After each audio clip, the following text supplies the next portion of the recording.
All right, so the topic of we to me has been kind of a difficult one for me. Usually, it's like easy for me to put these together. And a few of my girlfriends have lost husbands, and I talked to them, and I talked to several other widows and widowers, and got lots of tips. And I have to say, I changed the way that the seminar was going to be after talking to them. How many of you find it a difficult topic to think about or to talk about? And so if not, I'm really happy for you that you can talk easily about it, but it's hard. It's hard because we touch on losses that bring up grief and vulnerability and pain and memories. So, each person, it's personal. Sometimes it's overwhelming.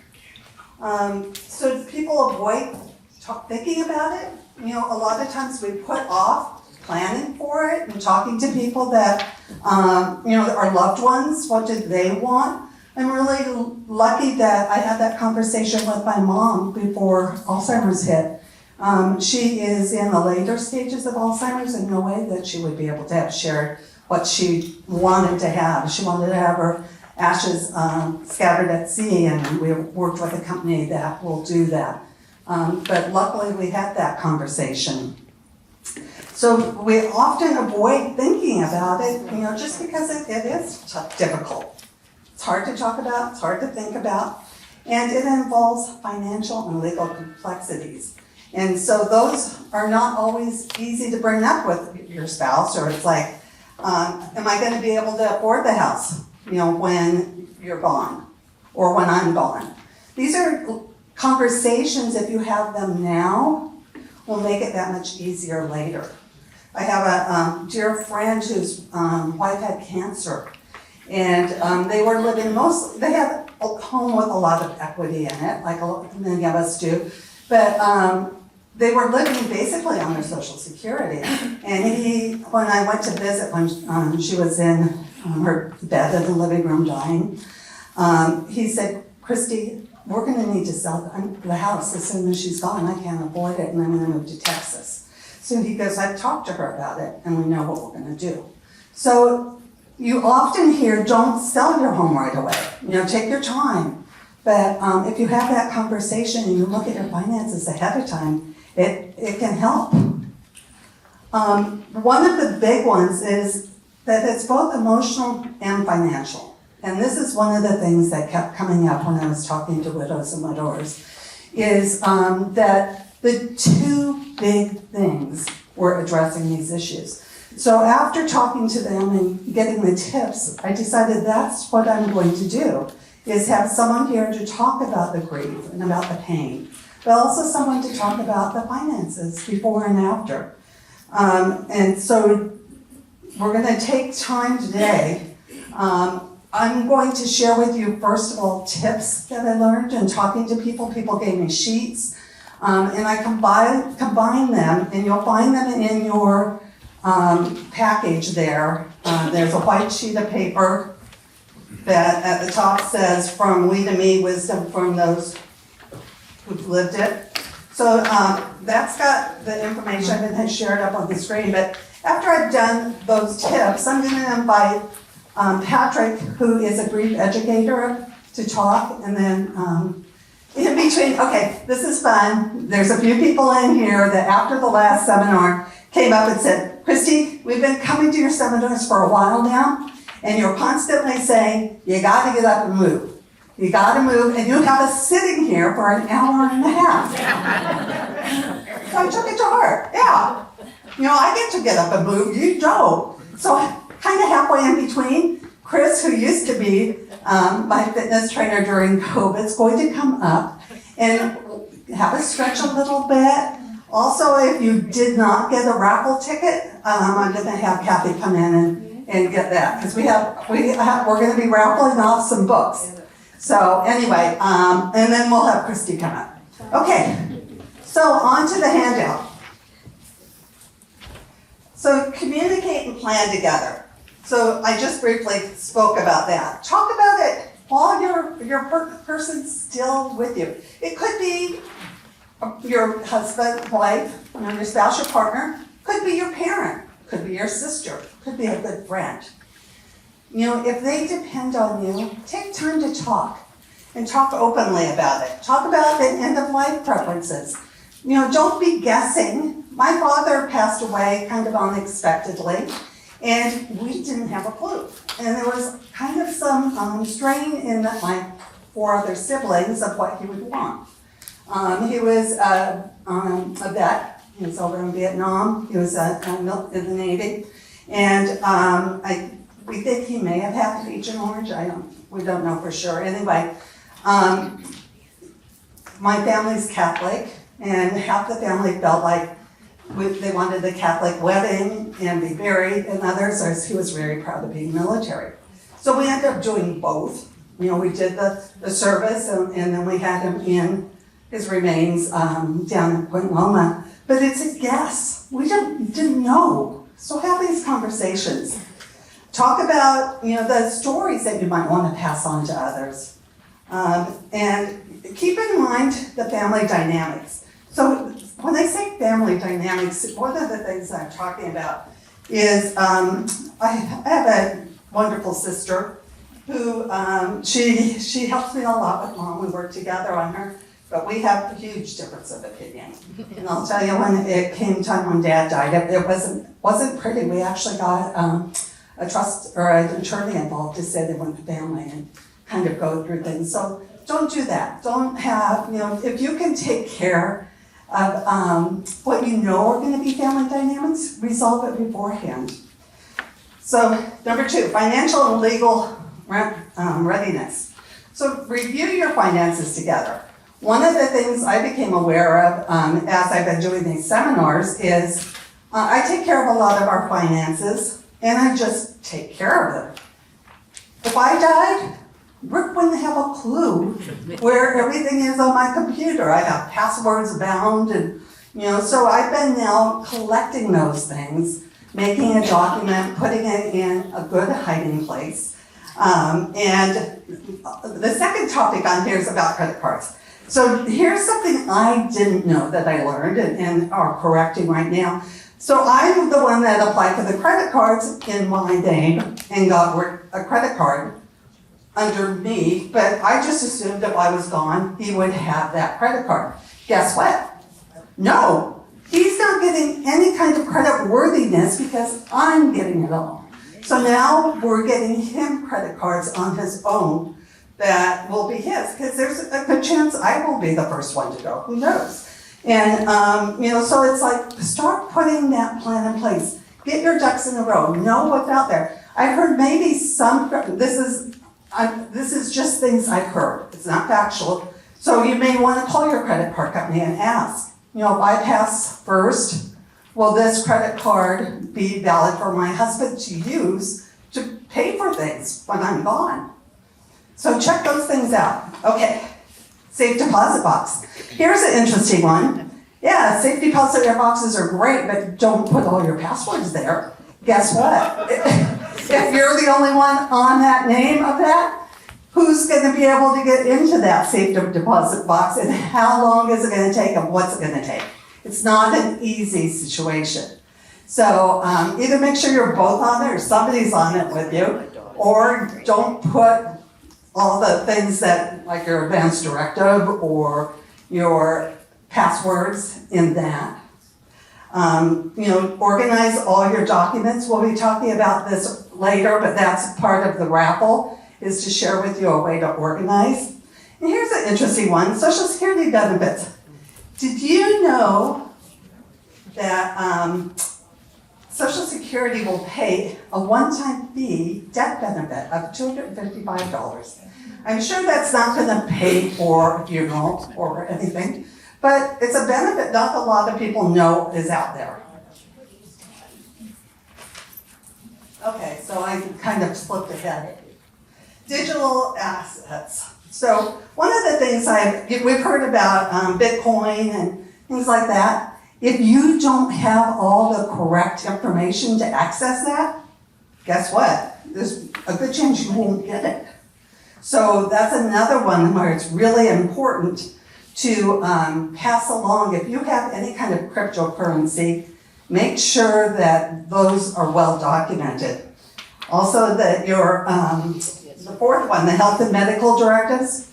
So don't just fill it out, tell people. Tell people what you want. Tell them, what your plans are. After, we've had a few seminars here about end of life, and I heard about how UCSD has a body donation program.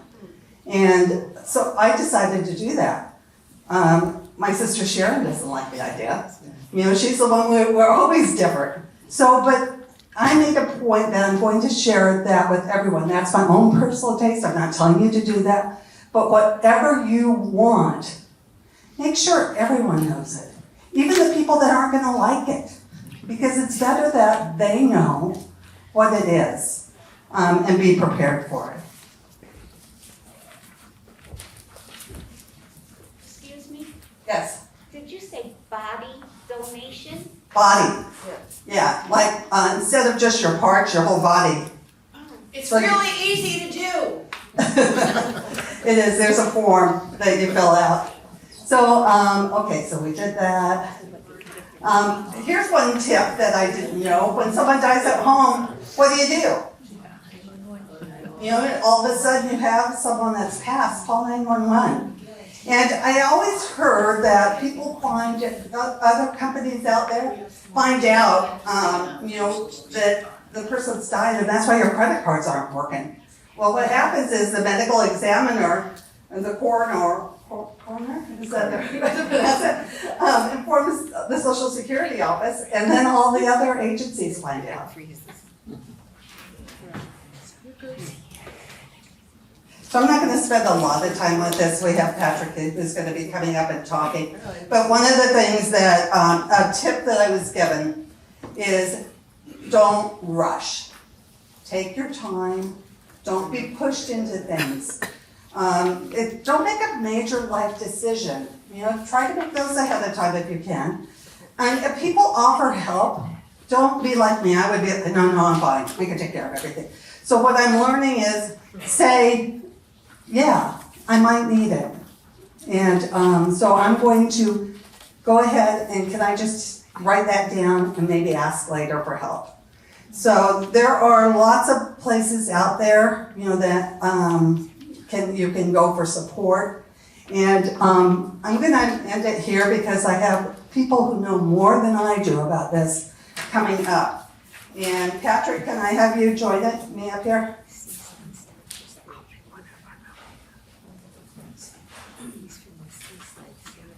Patrick's going to introduce himself. Thank you so much for joining us, Patrick.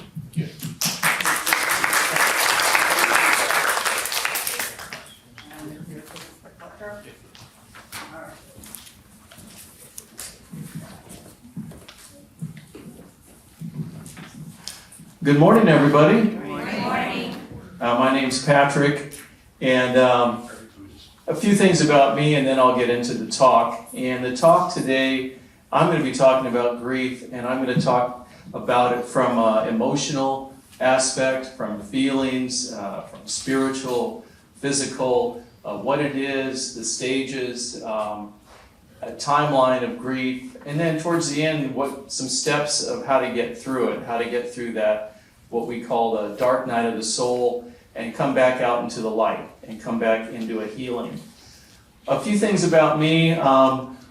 Last summer I became a licensed practitioner at Seaside Center for Spiritual Living, which is not far away over on Lake off Santa Fe. Practitioner is probably a step below a minister. I'm or like a chaplain or a deacon. And so at Seaside I do workshops, I do counseling, spiritual counseling. Sometimes I start the service with an invocation up on the stage. So I'm pretty involved over there. I'm also a grief educator, which means I went through 12 weeks of training with the grief expert David Kessler. And that was about 2 years ago. And so it was fairly intense training on how to work with and sit with people who are going through grief, through loss. I was and still am a teacher with San Diego Unified School District.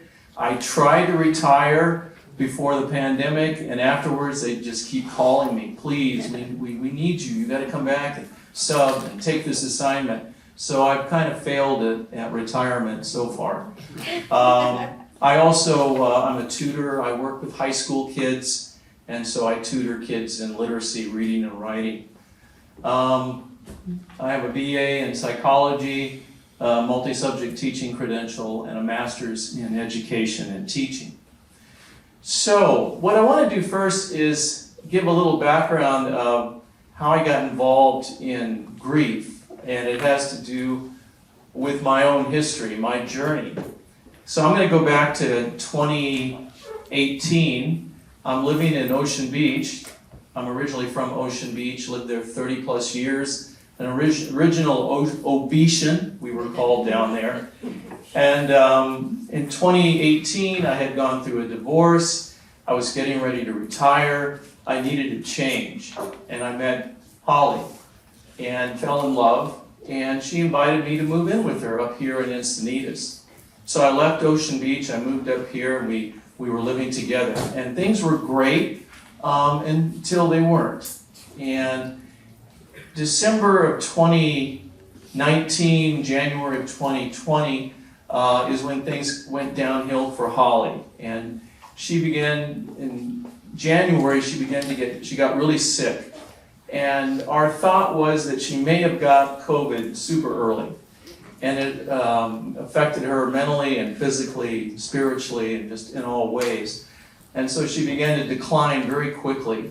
And I went from boyfriend to caregiver to saying goodbye at the ICU at Encinitas Hospital and to her funeral in a matter of months. And her death involved physical illness. The doctors were just giving her pills, different kinds of anxiety pills and sleeping aids, and for whatever reason she just got tired and just took a handful, and that was it.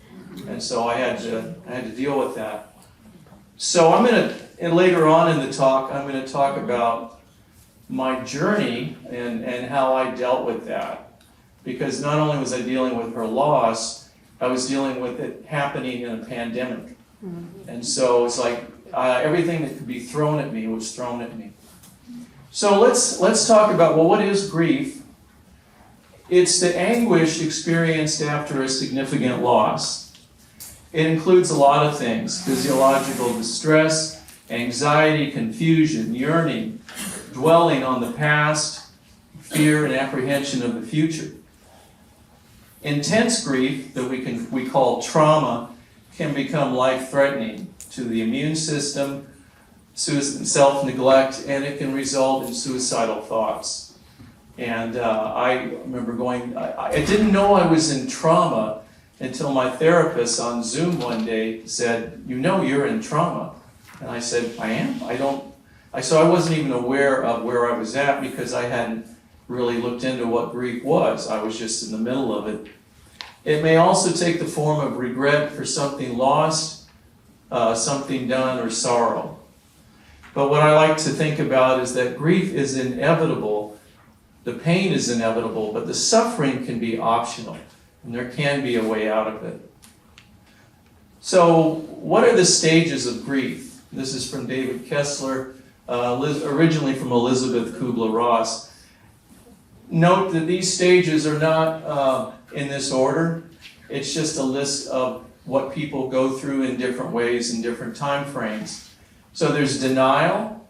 You lose somebody close to you, situation, you lose your health, you lose finances, and the first thing is, I can't believe this is happening. I don't believe this is happening.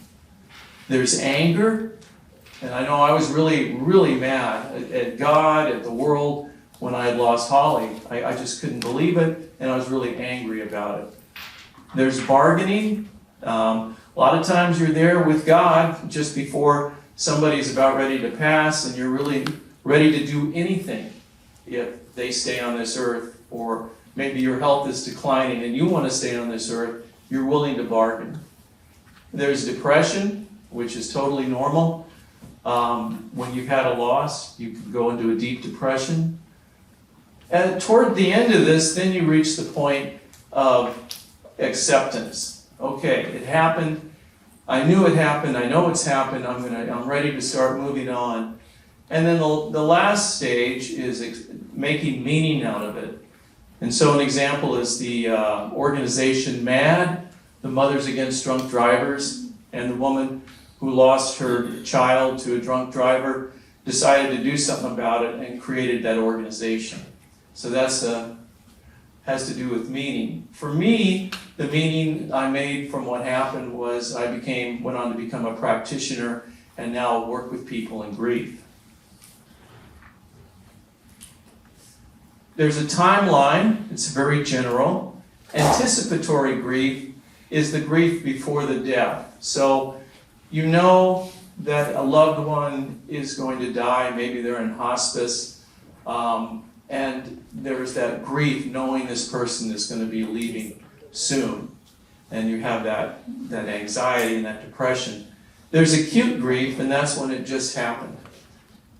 And then there's early grief, usually the first couple of years, and finally there's mature grief, and basically that's the rest of your life, because you're always going to remember that person that passed away. People that are in grief have needs, and this is especially true as I've done workshops with people that are going through intense grief and loss. One of the big things is to have your pain witnessed. You need to have somebody there that you can talk to. You have to share. And I've been in workshops where people have told me they've never been able to share their loss. You know, I remember one gentleman, he lost his wife after about 38 years. And our workshop was the first time he was able to let it out. So you need to have it witnessed. You need to be able to express your feelings. You can't bottle it up and keep it inside. You need to release the burden of guilt. Sometimes with the loss, there's a lot of guilt involved. And so you need to work through it. You need to be free of old wounds. So if you've got a lot of stuff going on from the past, that layers on top of the loss you've had.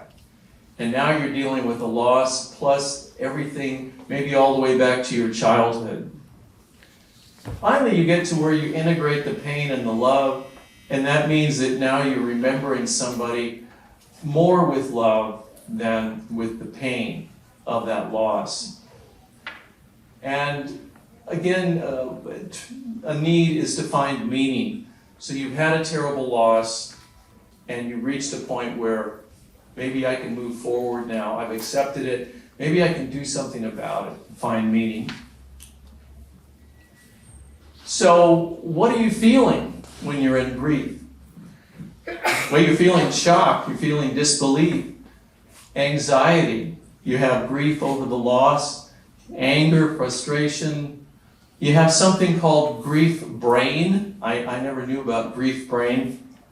But that's where you are so discombobulated, another word I didn't know before, and so confused from this terrible loss that you lose track of you can't find your keys. You're going to I can't find my keys anyway, but sometimes you're just in a state, in a fog from the loss and the grief. It's just something that can affect your brain and your thinking.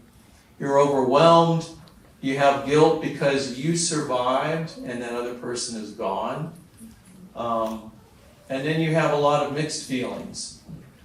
You may be feeling grateful, but you may be feeling sad. And so these are natural emotions. This is what you feel when you've had a big loss. It's all normal. It's natural. There's no right or wrong way to grieve after you've had a loss. So what do you do about it? Well, you give yourself permission to grieve. I've had the loss. It's okay. It's okay for me to grieve. You connect with others. That one's really important. I learned that, especially during a pandemic when it was almost impossible to connect with others. And as much as I hate Zoom, it was a lifesaver for me to be able to connect through Zoom, phone calls, and all of that. So connecting with others, joining groups, Super important when you're in grief. Take care of yourself. It's really easy to neglect yourself in grief. You forget to eat the right foods. You maybe self-medicate. You do a lot of things that aren't good for you, or forget to do things that are good for you. And your body takes the toll. Recognize the impact of what's happened. So be aware of what's happened to you. Don't try to hide it or neglect it. No, okay, I went through something really terrible. I know it's happened. What do I do about it? So recognize the impact. So, and give yourself a break. Hey, you've been through a lot. It's okay to just take a pause. I think we heard earlier, ask for help. Ask for help. I remember, I think it was towards the summer of 2020, I realized after the loss that I was completely, I was lost and I needed help. And I had a death of a girlfriend, the pandemic is raging, I had recently retired, so a 30-year career is gone, and I'm living in a place far removed from Ocean Beach, which had been my home. So I had disconnected from everything in my life, and I realized I need help. And I'll talk about some things I did a little bit. Lend a hand, serve, volunteering, so important. Yeah, volunteering, you help others, you help yourself. So, one of the lines I've always liked is the only way out is in or within. So, I want to talk about some things I did. These are things I did, not necessarily for everybody here, but I went within, and I was really lucky that I had a therapist. And so, if you're going through a lot and you have access to a counselor, therapy, take advantage of it. I did. I had a wonderful therapist who helped me with my thinking, with the patterns I was stuck in, with the trauma, with the grief, and that therapist really helped save me. That's David Kessler. He's a very famous expert and author in the field of grief, and he's written books. This is a great book if you're in the middle of grief, Finding Meaning, which talks all about grief and how to navigate it, how to get through it, David Kessler. And he has a website, and I have some notes over there that have it listed. It's real easy to remember, grief.com. Grief.com. He lucked out by getting that address. So you go to grief.com, there's a list of support groups online, there's videos, there's books, there's readings, just a wealth of information. And through his education series, I got trained to become a grief educator.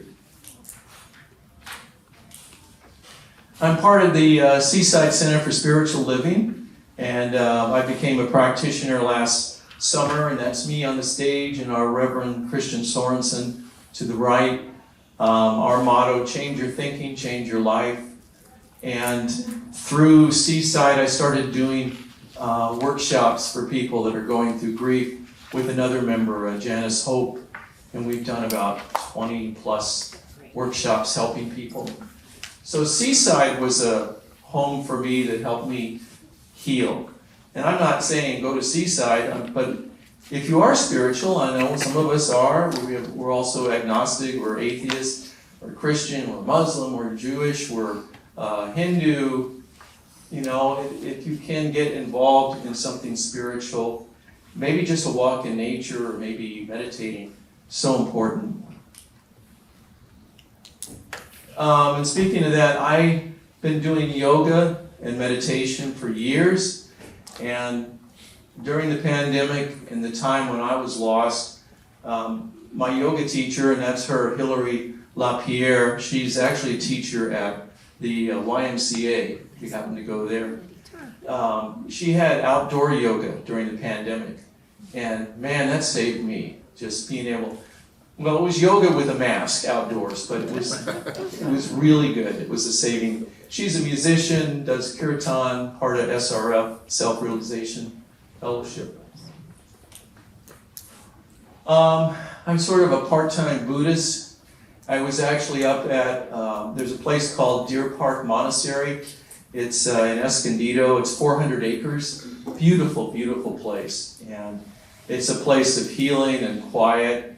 I got to know a nun up there, Sister Dong Nguyen. We call her Sister D. She wrote a book called Healing, and I have it back there. And she was a doctor in San Francisco and part-time Buddhist, and her boyfriend one day on her birthday said, "Hey, why don't we go to the ocean, San Francisco?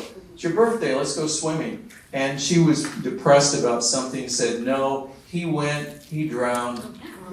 She never saw him again. And so because of that, she got involved in Buddhism. And if you know anything about Buddhism, Thich Nhat Hanh is well known. He's at the level of a Dalai Lama. He trained her. She wrote the book, and I got to know her, and she's a really great person. Deer Park Monastery. So I went through all of that. My life's turned around, and these are just some ideas to help you. And that's my girlfriend Lori. We were just up in Deer Park, and it just to offer hope no matter what you go through. If you take certain steps, you can come out the other end. So thank you very much.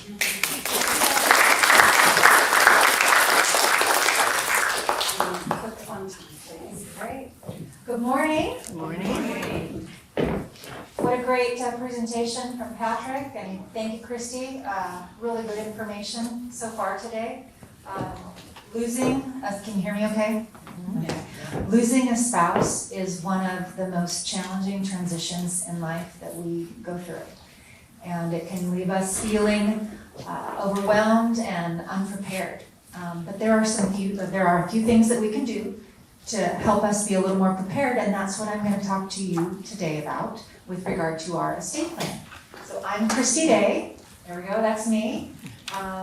I'm with Living Trust Advisor, and my team and I have helped thousands of families prepare estate plans and protect their legacy so they can be protected from probate and know how to go forward a little better. Over the next 20 minutes, I'm going to talk to you about two things. First is planning ahead. What are some things that we can do with our estate plan that are really helpful, can save us some money and some time? And then after we talk about that, I'm going to discuss once we've lost a loved one, when it's just me, or the solo person, what's a timeline? Like as Patrick talked about, when we have grief brain, what a great term. When we have grief brain, we can barely think. And so I created a timeline for the first year of things that you just need to take care of a little bit at a time. So let's get started. Planning ahead. We can break it down into three categories. One, know what you have. Second one is know where it is. And the third one is protect what you have. Okay? So the first one, know what you have. What is your estate? What is your estate made up of? Your estate is made up of these 8 items. You may be familiar with this. Your property, your personal property, any annuities, life insurance policies, pension plans, 401ks. Just know what you got. And then know where it is. So Christy touched on this. I have an emergency binder. It's one of the things that's going to be raffled off. I have a free PDF. If you are interested in it, I'm happy to send it out. Just let Christy know and I can forward this to you. But as she mentioned, she's the one that knows where all the stuff is. She knows where all the utility bills, how they're paid, the social media accounts, all the passwords. Typically, I see that one spouse knows all the stuff and the other spouse is left, I don't know how to handle it. So an emergency binder is a really great way to keep track of where it is. The third part is protecting what you have. Protecting from what? What am I protecting it from? When it comes to your estate, you want to protect your estate from having to go to probate. Probate is one of the most challenging, difficult things that your loved ones may have to go through if you haven't done some proper planning. So here it is. Probate is the legal process your estate may go through after you pass away. And it's not fun. What's that? Oh, thank you. Oh, look at that.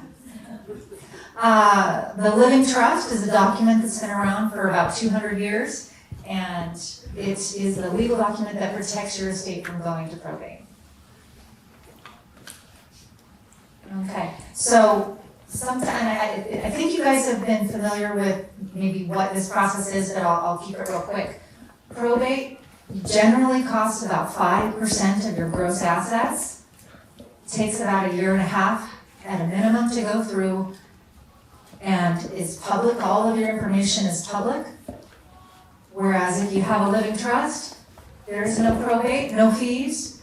The timing is immediate, and it's completely private. Okay? So, what is in your estate plan? Okay, so most attorneys, or maybe an online program, you can get the 4 basic documents. They call them the Fab 4. And so the foundation document is the living trust. You typically will have a pour over will. It's a will that says, I pour all of my assets over into my living trust. You'll have a financial power of attorney. You'll have a healthcare power of attorney. I hope you also, with that healthcare power of attorney, have a HIPAA release. So if you have an advanced healthcare directive or a healthcare power of attorney, that's really great. But unless you have that HIPAA release with it, your loved one or your person that you designated won't be able to access your medical records. So super, super important. When it comes to advanced estate planning, this is where I'm going to hit on today, and this is where we can really save some money and save us some hassle. There's a few documents in there that we add. So I mentioned that our team has helped thousands of families protect their estate over the years. One of the examples I like to use is when you're flying on an airplane, and maybe you want to know a little bit about your pilot that's flying you and your family somewhere. So, yay, I have 100 pilots. Do you have some experience in flying? Yes, they all have hours and hours of experience flying. Well, I want to know, really more importantly, how's your experience in landing? Okay? Flying is fine, but if you're not great at landing, we're going to have a problem. So, when it comes to estate planning, you want to know that your plan is designed with the landing in mind, and so that's where some of these extra documents really come in handy. The most important and the most fun is called a community property agreement, okay? And we're going to use an example. Jane and John Day, they have a home, and they have a community property agreement, or maybe they don't. How you hold title in your largest, maybe your largest asset, maybe not, how you hold title in your home really matters. And even if you've got an estate plan, how many people here have a living trust? Excellent, good job guys. So even if your home, your largest asset, is in the name of your trust, how it's titled can make a really big difference. So in this example, we're going to go through what joint tenancy is. Joint tenancy is the most common. 90% of homes are titled as joint tenants, which is a 50-50 ownership between the two of you, okay? So let's say Jane and John, they bought a house. It was originally $300,000. Today it's worth $1 million. In Sanitas, that's a bargain, right? So they've got a capital gain of $700,000. Okay, so we'll walk that through. Jane and John are together. They've been married a lot of years. Sadly, John passes away. For this example, we always kill off the guys. Sorry, guys.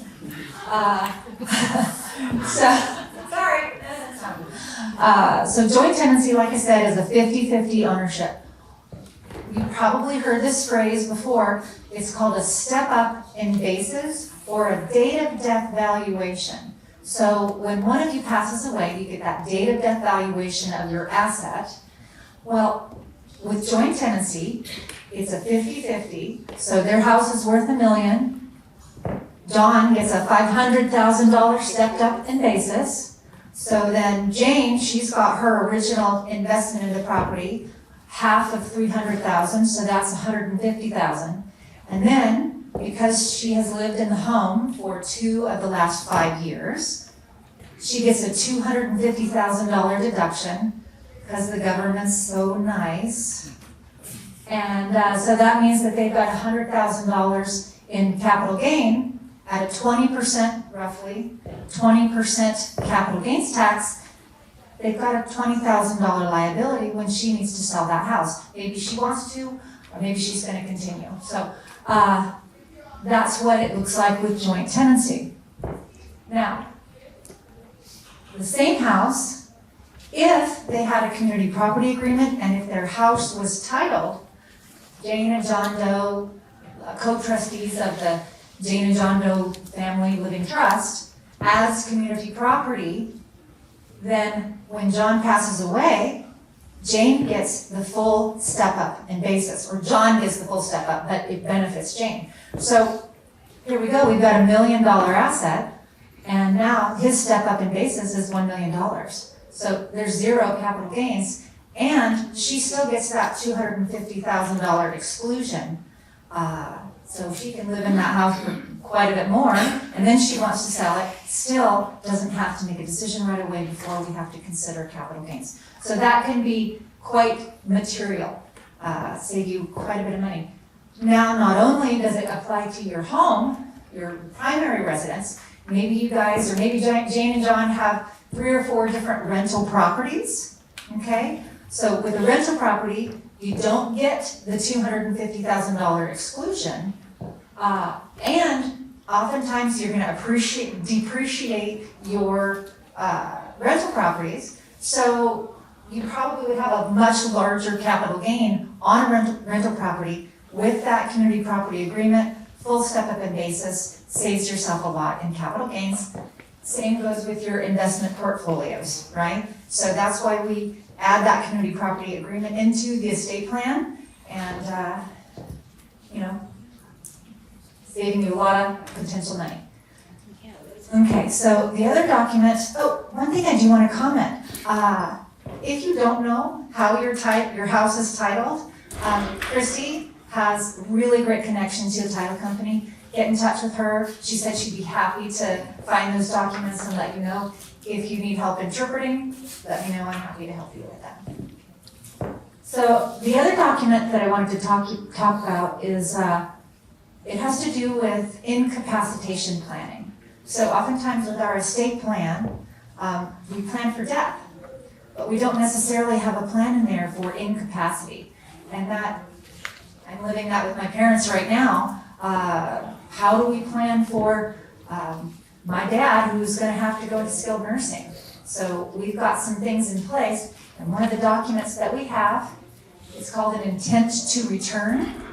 And this document says that it is my intention, no matter what, no matter how sick I am, that I will return to my home.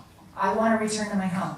And so if you are, all of your assets are in your estate, you're using maybe Medi-Cal to help pay for the skilled nursing facility, they can't come back to your family or to your spouse and put a lien on the house for the cost of your care, and they can't force the sale of the house. That's California law.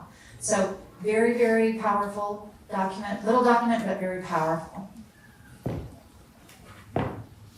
Okay, so now that it's just me, there's a timeline, and like Patrick talked about, it's very challenging to know where to go, what to turn. So I distilled this into kind of in the first year, some things that we want to think about. So in the first year, or in the first 30 days, after a spouse passes, we need to get some death certificates. And one is not enough. I recommend 5 to 10. it's surprising how many people want, you know, how many people need a certified copy of that death certificate. So just right out of the chute, order 5 to 10, okay?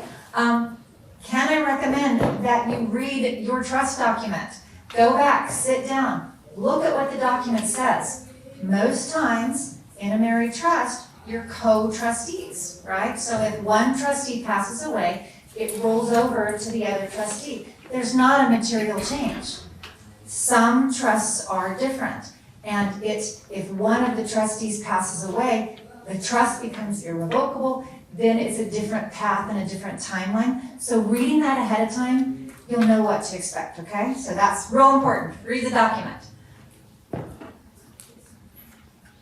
Okay, so within the first 90 days, you'll want to be notifying the cell phone carrier, if your husband or wife has a cell phone, you'll have to cancel that. Certain services you'll need to be dealing with relatively quickly. Don't necessarily have to notify your bank, don't necessarily have to notify your financial advisor. Probably a good idea, but just something to think about within the first 90 days. But this second one is so important, and it's not talked about, but it's going to potentially save you getting your property reassessed. So this is called a change in ownership form, okay? It's for the county. It's I think I've got the form number listed here. It's on the county recorder's website. And even though your home is in the trust is the owner, there's not technically been a change of ownership. But as we heard Christy talk about, the county coroner sometimes lets a lot of the public agencies know that there's been a death. And if the assessor's office, there's a change of ownership. Can we assess some more property tax? Yay! They'll just go ahead and do it. So you have 150 days. So that's why I put this it's 5 months. So in the first 90 days, if you're kind of thinking about this and you file it with a copy of the death certificate, that will prevent you from having to backtrack all of that, potential reassessment. Because they'll get a death certificate, or they'll get a notification of a death, and they'll say, oh, do we have a form? Is there a reason? Is there an exclusion why we don't get to reassess this property? Oh, look at this. We do. We have a form on file. Yay, we don't have to redo that. So that can save, it's a little known thing. I've specifically spoken with the county recorder with regard to trust, and this is very, very important. So good little tip. Okay, so within the first 6 months, of course, you're going to need to file a final tax statement for the spouse that's passed away. Hopefully, you have a CPA that you're working with. They can work with you on that. And then by the end of 1 year, go through. Have you checked? What are the things that are outstanding? What are the things that you still need to do? And probably a good time to reassess your trust. Are my successor trustees still the right people? Are my beneficiaries still right? What are the things left that I need to do? So these are important things to think about.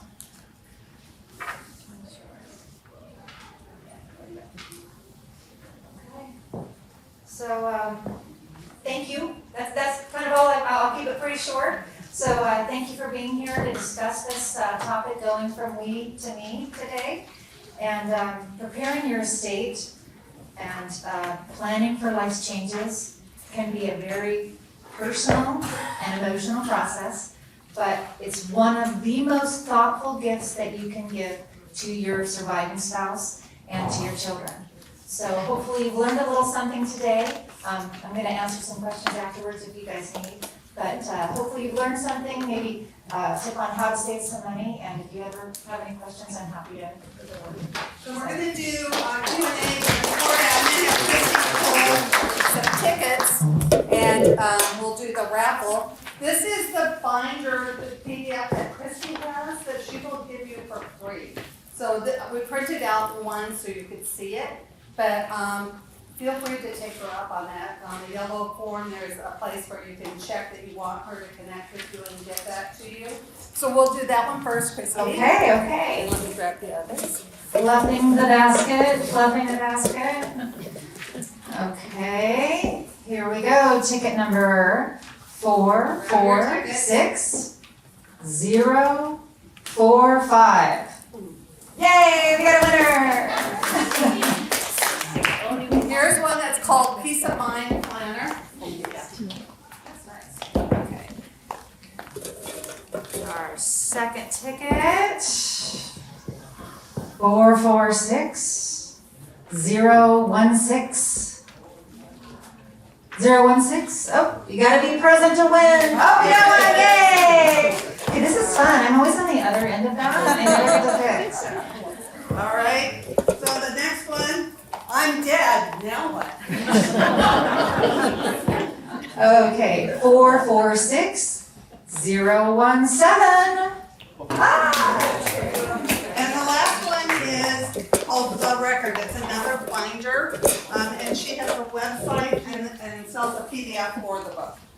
Okay, so then we've got 446-031. Yay! Okay. Okay, now come on up. We're gonna do questions and answers now. Here we go. Did they do a good job? Yeah. Hi, I wanted to ask about Proposition 13, about in the reassessed Oh, that's everything. I bought my place in 1979, so I'm under Prop 13. Well, so our lovely state recently kind of reformulated Prop 13 into Prop 19. And there's a lot of, that's actually an entire new seminar, but we used to be able to pass, sorry, that's another topic. We used to be able to pass our property on to our children with didn't matter how much the value of the property is. Now, I believe it's only, you can pass it on to your children, but you only get $1 million exclusion. 1 million, and then that's for property tax. Anything over $1 million, your children do have to, there's a calculation that needs to be made for reassessment. So, yeah, that's another topic. That's a big one. Any other questions?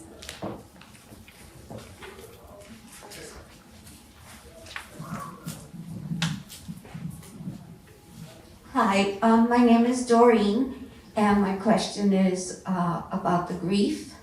And so there's certain things you talked about, like the first year, how there's a lot of regret that you're still here and they're not, you know, and the crazy thoughts that go through your head.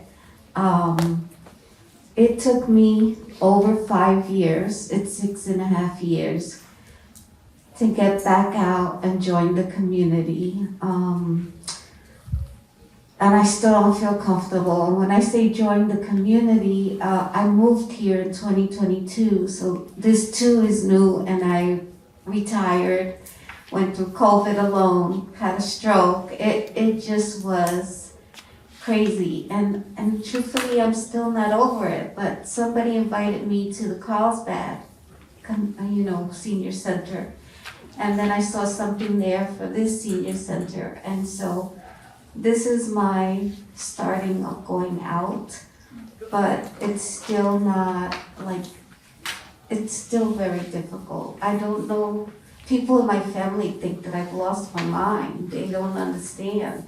But half of you is gone because I was married for 41 years, so is there actually a timeline that you should be following, but what happens when you can't? Thank you. Thank you. Tell me your name again. Doreen. Doreen. So I don't know a timeline. I mean, we're all different. The grief is always different. And it 5-6 years. It was 5 years ago this week when Holly passed away. And so I still feel grief and I still feel sadness. You're doing the right thing by being here. You're doing the right thing by having gone over to Carlsbad. So those are the steps, and a lot of sometimes it's baby steps, and it just takes time. And everybody's on a different journey and a different path and a different timeline. But it sounds like you're already making the effort and taking some action. And it's going to take time. It's going to take longer. And like I was saying, the mature grief, it's always there. You're always going to have the memories, the love in your heart for who passed. And like I say, it sounds like you're making movement and taking action. So you're just going to have to give it more time. It takes a while, especially you were with this person a long time. So that will take even longer. Can I add to that? Yeah. Doreen, stop by the village table right here and talk to Jesse, because there's things that you can do with them too. Okay, thank you. And before we go to the next question, on the yellow sheet, and towards the middle, there is a place where if you want to connect with Christy or Patrick, if you can check there and make sure to fill out your contact information at the bottom. So Patrick has workshops that you can think maybe this summer you'll resume them. Maybe late summer, early fall. That you may want to consider, or a private consultation. Also, Christy, being a trust advisor, it's like if you want to meet with her and get a consultation or her PDF, make sure and check that. Okay, let's go on to the next question. Was there another hand? Anybody else? Okay, so if you'd like to talk to them individually, they'll be over here at their table. Please feel free. Let me click to the next seminars. So also on that yellow sheet is if you want to make sure, before we go to the yellow sheet. So I had someone from the Sheriff's Department last year, and there's a program called Ghana, You Are Not Alone. And if you are alone, you can sign up and they'll check in with you. And I highlighted the Encinitas one, but it's throughout the San Diego area. So they'll check in with you. They also have a program if you're traveling and you want somebody just to stop by and make sure your place is okay. They'll do that as well. So that's a free service that our Sheriff's Department does, and it's called Ghana. So we did the raffle. So our next month, we're going to have Protect Your Greatest Asset, Brain Health for Lifelong Vitality. And in June, we're going to have End of Life Care Demystified, Practical Guide to Hospice, Palliative Care, and Costs. So any of these, if you'd like us to call and remind you, check that off. And we put it in our database, and my niece who helps me with this will make a call and just remind you of it. So again, let's give them a hand. They did an excellent job.